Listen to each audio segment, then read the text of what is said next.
नमस्कार दोस्तों, आज के हमारे इस वीडियो में हम आपके लिए सावन महीने की भोलेनाथ की एक बहुत सुंदर कहानी लेकर आए हैं। एक समय की बात है, किसी गांव में एक बुढ़ी अम्मा अपने बेटे के साथ रहती थी। माँ बेटे बहुत मेहनत मजदूरी करके अपना गुजारा करते थे। एक बार बूढ़ी अम्मा के मन में विचार आया कि अब उसका पुत्र विवाह के योग्य हो गया है, अब उसे अपने लिए बहू ले आनी चाहिए। कुछ समय बाद बूढ़ी अम्मा ने अपने बेटे का विवाह एक सुशील कन्या से कर दिया। उसकी बहू बहुत सुंदर, सुशील और संस्कारी थी। वह नित्य प्रतिदिन जल्दी उठकर घर की साफ सफाई कर, नहा धोकर भगवान शिव का अपने घर में ही पूजन करती थी। विवाह के कुछ समय बाद सावन का महीना आया। बुढ़ी अम्मा की बहू भगवान भोलेनाथ की अनन्य भक्त थी। उसके मन में यह विचार आया कि वे सावन के महीने में मंदिर जाकर शिवलिंग पर जल अर्पित करें। अपने मन में आए इस विचार को उसने अपनी सास से कहा, माताजी, सावन का महीना शुरू हो गया है। मैं शिव मंदिर जाकर पूजा पाठ करना चाहती हूँ, शिवलिंग पर जल अर्पित करना चाहती हूँ। लेकिन बुढ़ी अम्मा ने उसे मना कर दिया और कहा, घर में ही पूजा कर लो, मंदिर जाने से समय बर्बाद होगा। इतने समय में तो घर का सारा काम हो जाएगा। यह बात सुन बहू उदास हो गई। वह कुछ नहीं कर सकी। उदास होकर घर के कार्यों में लग गई। उस दिन उसने कुछ अन्न जल ग्रहण नहीं किया। अगले दिन बहू जब कुएं से जल लेने गई तो रास्ते में उसने देखा गांव की दो लड़कियां पूजा की थाली सजाकर मंदिर की ओर जा रही है। उसने उन्हें रोका और पूछा, तुम सब कहाँ जा रही हो? तब वह बोली, सावन का महीना शुरू हो गया है, हम सब भगवान भोलेनाथ का पूजन करने मंदिर जा रही हैं। यह सुन वह फिर उदास हो गई। लड़कियों ने पूछा, आप क्यों उदास हो गई? वह बोली, भगवान शिव मेरे आराध्य हैं, लेकिन मेरी सास ने मुझे मंदिर जाकर पूजा करने से मना कर दिया।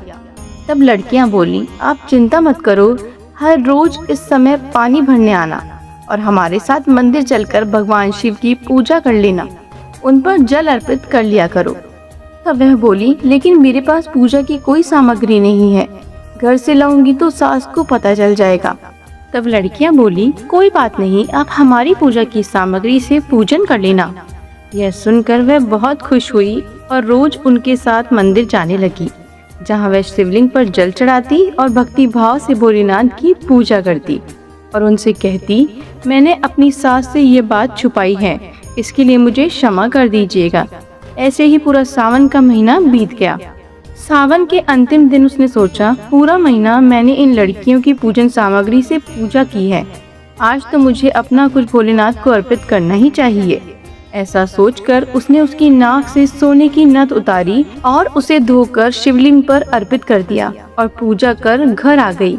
घर आकर वह अपनी सास से नजर छुपाकर इधर उधर घूम रही थी, क्योंकि वह जानती थी कि उसकी नाक में नथ ना देखकर सासू माँ जरूर पूछेगी कि नथ कहाँ गई। ऐसे ही दोपहर हो गई। तभी अचानक सास की नजर उसकी नाक पर गई और नाक में नथ न देखकर सास ने पूछा, बहू, तुम्हारी नथ कहाँ है? तो वह बोली, माँ जी, मुझे नहीं पता, शायद कहीं गिर गई होगी। सास बोली, अच्छा तो ये बताओ कि तुम आज कहाँ कहाँ गई थी, वहीं जाकर ढूंढ लेंगे। तब वह बोली, मैं सुबह पानी भरने गई थी, तब तक तो मेरी नाक में नथ थी, इसके बाद मैं उपले थापने गई थी। सास बोली, चलो वहीं चलकर देखते हैं। दोनों वहां पहुंच गए जहां बहू ने उपले थापे थे। सास ने बहू से कहा, चलो अब ये उपले तोड़कर देखते हैं। दोनों सास और बहू उपले तोड़ने में लग गई। जैसे ही दोनों ने उपले तोड़े, दोनों के उपलों में एक एक नथ निकली। सास बोली, नथ तो एक ही थी, ये दो कहाँ से आ गई? इसके बाद सास ने एक एक करके सारे उपले तोड़ने शुरू कर दिए। अब सास उपले तोड़ती जाए और उसमें से नथ निकलती जाए। सास ने बहू की ओर देखा और पूछा, ये क्या है? बहू ने सास से क्षमा मांगते हुए सारी बात उसे बता दी और कहा, यह भगवान भोलेनाथ का आशीर्वाद है। आज मैंने सावन की समाप्ति पर उन्हें अपनी नाक से नथ अर्पित की थी और उन्होंने मुझे इतनी सारी नथ वापस कर दी। सास बहू की बात सुनकर बहुत खुश हुई और कहा, सावन माह में स्नान, जप, तप और दान का क्या इतना महत्व है? तो अगले साल से हम दोनों मिलकर शिवलिंग पर जल चढ़ाएंगे और पूजा पाठ करेंगे। अगला सावन का माह आने पर दोनों सास बहू ने नियम से सावन का स्नान किया पूजा पाठ जप तप किया। भोलेनाथ की कृपा से बूढ़ी अम्मा का घर अन्न धन से भर गया। बहू को एक सुंदर पुत्र रत्न की प्राप्ति हुई। हे भोलेनाथ, आपने जैसी कृपा उन सास बहू पर करी वैसे सभी पर करना।